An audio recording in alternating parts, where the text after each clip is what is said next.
So now we're going to go to bookshelf 2, and that's my little bookshelf by my bed. So I've got some stuff up here. And this is kind of my layover bookshelf. Up here we have Tales of Greek Heroes, and I got it because it's got an introduction by Rick Riordan. I absolutely love him, and I love Greek mythology, but I haven't read it yet because I just got it. Another one I just got is Ancient Egyptian Myths and Legends by Lewis Spence, and this was written in 1915, so it's really old and super legit.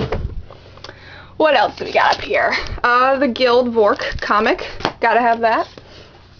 Screwtape Letters by C.S. Lewis, haven't read that, but I want to. Here's my Bible. What do we got? Hunger Games, love it, love it. I was addicted to it the second it came out. I love it so much. Pablo Neruda, 20 love poems, and then selected poems by Pablo Neruda. He writes beautiful poetry, and this one actually, it's got Spanish translations next to English ones, and that's really cool because you can see how he originally wrote it and then how you can understand it. And those are really good. He's great. Beth Revis, A Million Suns, that's a sequel to Across the Universe, which is sci-fi, fantasy, romance, really good, great female protagonist. Excellent series. Anne of Green Gables, who doesn't love Anne of Green Gables? She's hysterical, I love that book. 35 Dumb Things Well Intended People Say, it was really boring, don't recommend that to anyone. Dylan Thomas poems, he writes beautiful poetry as well. Christina Olsen, she went to my college and she came and talked to us, so I had to read her little collection. It was pretty interesting. It's called Before I Came Home Naked, so if that tells you anything. The Universe in Miniature and Miniature by Patrick Somerville is a collection of weird short stories, and they all somehow intertwine. It's really cool, and I recommend that to anyone who likes short stories. Eon, I bought it because it looked interesting, and I still have yet to read it because it's really thick. So I'll read that eventually. Oh My Gods, I haven't read this either, but it's like Greek mythology for, I'm guessing, like 13-year-olds, so that's pretty interesting. Insurgent is a sequel to Divergent by Veronica Roth, and Divergent was amazing. Insurgent was pretty good too. Trouble's another Patrick Somerville short stories collection. From Homer to Harry Potter is about like how myth and fantasy has kind of evolved over the years, and so I've read a good 80 pages of that maybe. I'm gonna finish that one day. Emily Handbook, obviously. Painless Grammar, boring. Making your writing good. Poet's Companion, about how to write poetry. That was pretty boring too. Jane Eyre is one of my favorite books. I really liked this copy. It's kind of creepy. She's just kind of weird, and it's got pink. I don't know why, but the font's really small, which kind of sucks. And then it's huge on the back, whatever that is for. But Jane Eyre is fantastic. Love that book. Lightning Thief, of course. TTYL. I haven't read this. I actually didn't realize this was on my shelf because I just read Shine by Lauren Miracle, and I love that, so I'm gonna have to read that. Persuasion by Jane Austen. That should be in my Jane Austen tower, and it's not. I don't know why. Timberlane. I didn't really read that, but that's classic, I guess. Great and Terrible Beauty is excellent, kind of historical, almost fantasy by Libba Bray, and she's awesome, and that's a really great book for teenagers. Neil Gaiman on the Frost Giants. That's a really cool book. It's really short, which is good. Son of Neptune, more Rick Riordan. He's amazing. Great book. Got some Nicholas Sparks over here. I haven't read either of these three, but, you know, good to own. I'll read them eventually. Down here we got some magazines up there. Yeah. How to Be Alone by Jonathan Franzen. Haven't read that, but it looks good. A Million Little Pieces, that autobiography by James Frey. Haven't read that either. Nature of Blood by Carol Phillips was a really weird book that kind of told all these different stories, and some of them were about the Holocaust, and one was based on a Shakespeare play, which is weird, but that was a really cool book. I read that for class. I haven't read that book, and it's got a weird cover. Dr. Jekyll and Mr. Hyde, that's a really cool book. You should read that if you like anything, ever. Angel's Ashes by Frank McCourt. Haven't read this, but I've read excerpts of it. It's really good.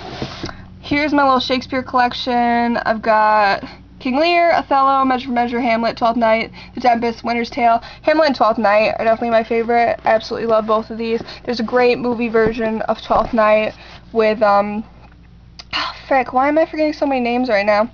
What's her face? Bellatrix from Harry Potter, obviously. She's in it. She's really good, and I love that version. It's hysterical. And then I have No Fear, Twelfth Night, which I stole from my high school library. So that was cool. Just Listen by Sarah Dessen is my favorite Sarah Dessen book. I've read all of them, but this one I think is the best. And she's a really great teen, realistic little romance writer. And that book's really cool. Arthurian Romances by Chrétien de Troyes. That's another classic Arthurian text that tells about like Lancelot. That's got really cool stuff. Sherlock Holmes, got that at Salvation Army. Haven't read that yet, but that's got a cool cover. One of those goofy hardcover ones. City of Ember is a great book. Movie not so much, but the book's really good. How to read literature like a professor. It's kind of like how to mark up a book, things like that. And like, why is the protagonist doing what they're doing? A meal is never just a meal. Why is there sex in it? So that's a really cool book about like why people write the way they write. Out of the Dust is little vignettes, and I don't really enjoy it that much, but I mean, it won the Newbery, so it's got some good qualities. Olive's Ocean is a really cool book about a girl and her summer and like figuring out who she is, yada yada, you know, classic teen stuff, but that's a really cool book. The Outsiders by S.E. Hinton, that's classic, that's fantastic, everyone should read that. Fallen by Lauren Kate, I really like the cover of this one, it feels really cool, but that's about fallen angels, and the first one's pretty good, they just kind of worse as they go on though. No Place But Here by Garrett Kaiser is about teaching in a rural community, and so that kind of helps you figure out if that's the life for you. I haven't read that yet, but I will. A Separate Peace is one of my favorite classic novels that they teach in high schools. It's really good. Mine's missing the back cover because I got it at Salvation Army, like a lot of my beat up little books, but I mean, that's a fantastic book. Another Owen Colfer book, Half Moon Investigations. That's just a cute little book about a kid solving mysteries. Walk Two Moons is an excellent book about a teenage girl finding herself and stuff like that.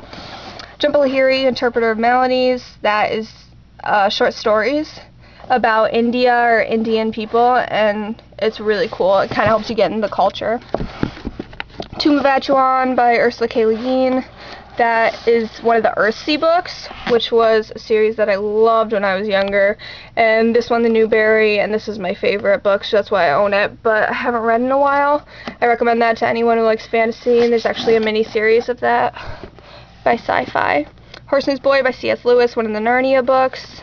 Another Narnia book, Lion, the Witch, and the Wardrobe, Magician's Nephew, Silver Chair, Last Battle. These copies are really cool. I really like these ones. They're illustrated, and they're just beautiful. Look how cute that is. I love those. But Narnia is a fantastic series. I recommend that to everyone. Gail Carson Levine is a really good author. She wrote Elle Enchanted. The book's really good if you like the movie, and even if you don't like the movie, it's still really good. Fairy's Mistake. She wrote these cute little princess tale books, and this one's about a girl who she wishes to be pretty or something like that. She wishes she was valuable, and so whenever she talks, jewels come out of her mouth. I don't know why, but it's all about like accepting who you are and things like that, and they're really cute. They're really short. The Giver by Lois Lowry. I'm sure a lot of you read this, but I actually just read it for class the other semester. I thought it was so good. I really liked it. Freedom Writer's Diary. This is about a teacher who decided to change the way things ran, and she had her students keep diaries and read it for class, and it was a really cool book. And then I have The Serpent's Shadow by Rick Riordan, which is the last book in the Kane Chronicles, and it was really, really good. And this cover also feels awesome. I don't know why, but his covers feel really cool. But that is it. That's all my books, so hope you guys enjoyed it, and I hope you learned a little something about what I like to read, or rather what is on my bookshelf that I haven't read yet, and maybe gave you some suggestions. So let me know if you want me to do anything else. Thanks for watching. Bye.